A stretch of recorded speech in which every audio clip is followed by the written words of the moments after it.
Of course, people always associate pride with the colors of the rainbow.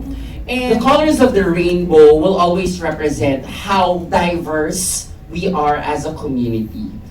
If you were to choose a color to describe yourself, what color would it be and why?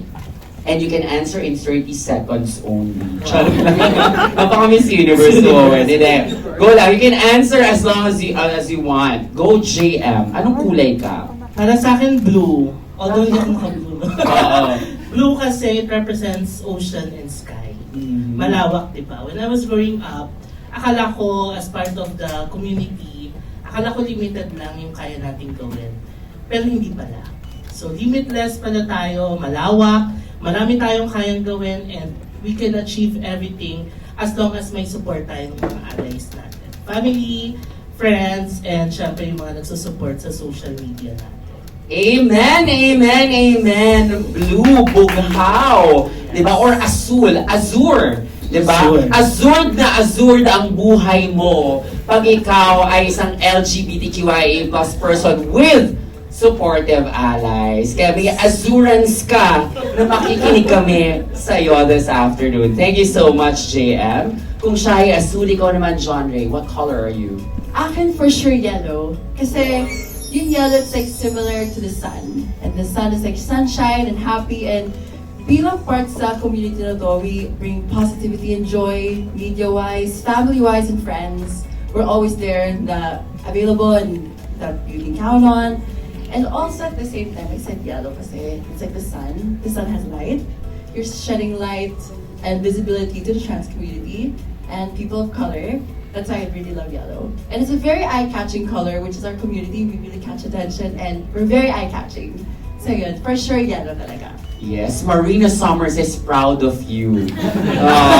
Nagsabi ng sun, nagsabi ng yellow, di ba? And, you know, yellow is such a good color to say hello to, di ba? Because it's bright, di ba? It gives life. So whenever you see yellow, it pops, di ba? So you have a very good description of what yellow brings to every single person. Kaya sa mga dilawan dyan, go for gold.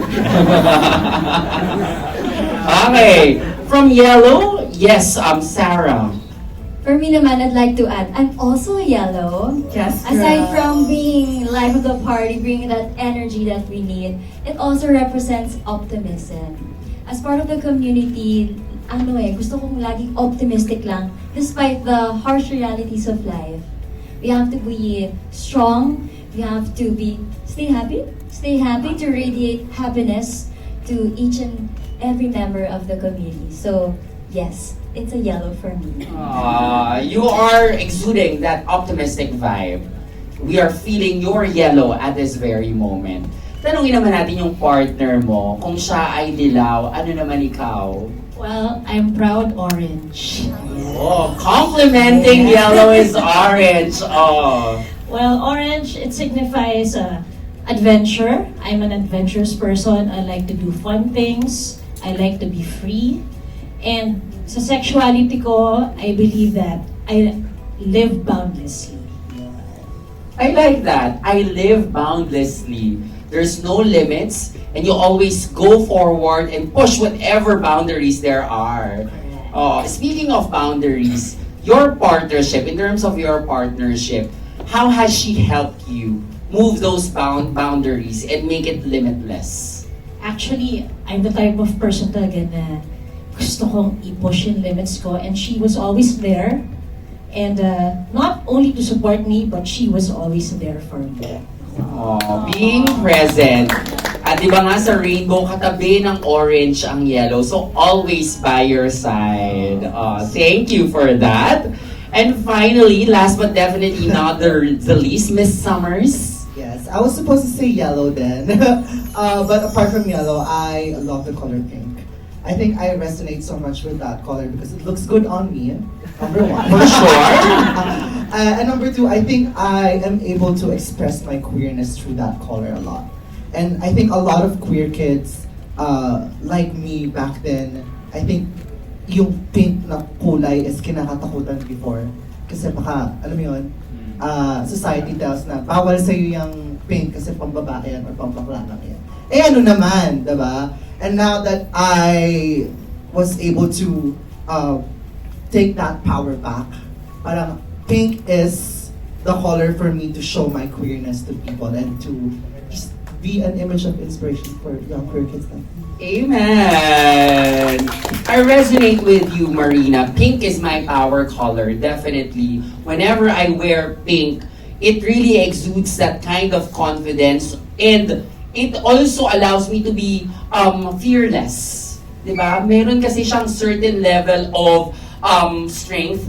Dahil tama ka, nung mga bata tayo, sinasabi sa atin, huwag kang mag-pink. So I do admire men who are not afraid to wear the color pink. Because at the end of the day, colors don't have any gender. When I was starting doing drag, lagi kong sinasabi, parang akong closeted drag queen. Gumawa ko ng separate ko na Instagram for my drag account para hindi makita ng family ko. Kasi meron akong long time trauma or like guilt sa loob ko kasi nung bata ako. I think one of the first few appearances of Marina Summers, nag-host ako ng event sa school and I was cross-dressed pa yung tawag nun. Cross-dressed. But for me, that was drag. And then pag uwi ko, my mom told me na bakit mo ginawa yun. Okay lang naman sa amin nagbakla ka, pero huwag ka magdadamit ng pambabae. Kasi inaasar yung kuya mo, inaasar yung mga kapatid mo. And I've always felt that guilt hanggang tumanda ako. So I've always parang refused the idea of dressing femininely. Alam mo yun? Hanggang sa nahanap ko yung on Facebook kasi nandun lahat ng pamilya natin, alam natin yun. And then, nakita kong nag-like yung mom ko, nag-like yung ate ko. And doon na nag-start yung parang kailangan ko silang i-welcome sa other side of myself.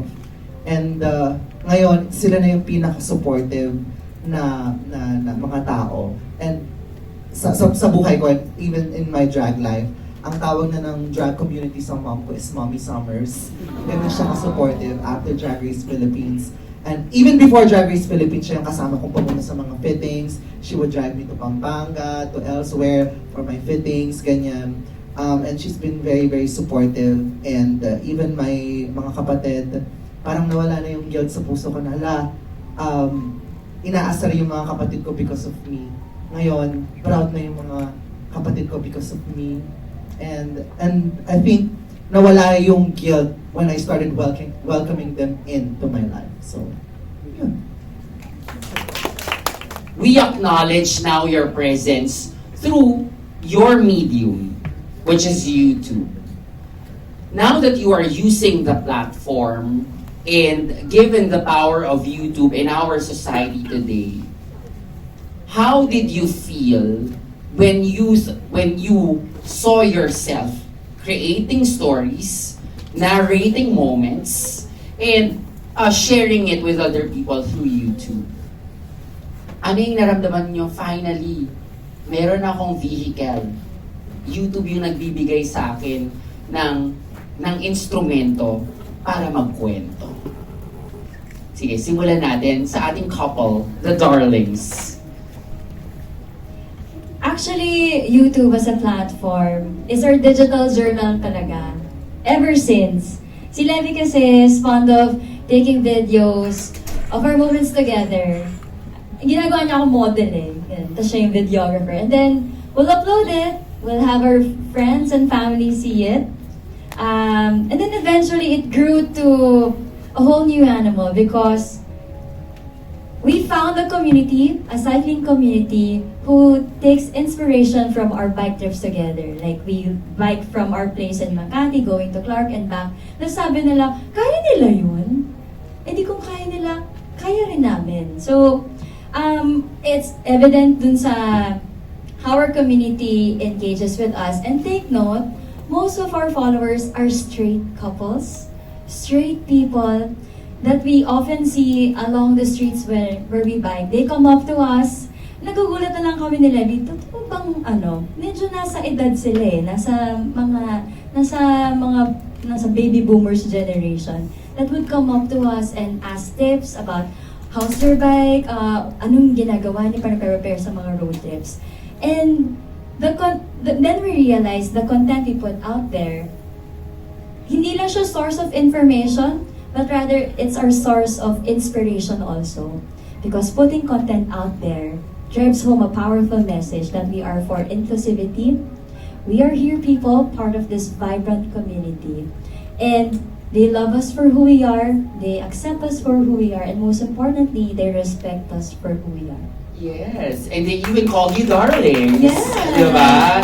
Yun yung manifestation of the safe space that you've created. You've built a community of darlings. Isn't that amazing, Levy?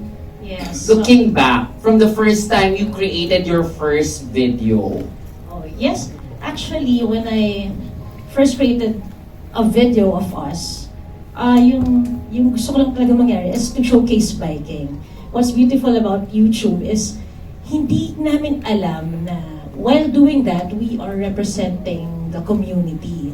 Hindi talaga namin naisip yun. It's really about biking. And then, suddenly, eventually, mas na-appreciate pala nila kami, not because of cycling, but because of our relationship. And never, actually sa YouTube, we never said na, oh, we are lesbians, makibaka. We're not like that. But siguro sa actions na napakita namin na genuine yung feelings, na love, na ang pagiging tomboy, hindi lang, alam mo yung puro attraction, ganyan. Parang, we're like, parang pag tinignan mo, we are like a normal couple lang din. So, mas naging open sila to appreciate the community. And eventually, naging alay na rin sila yun. So, that's why nakita namin yung magic na nabigay ng YouTube sa LGBT community.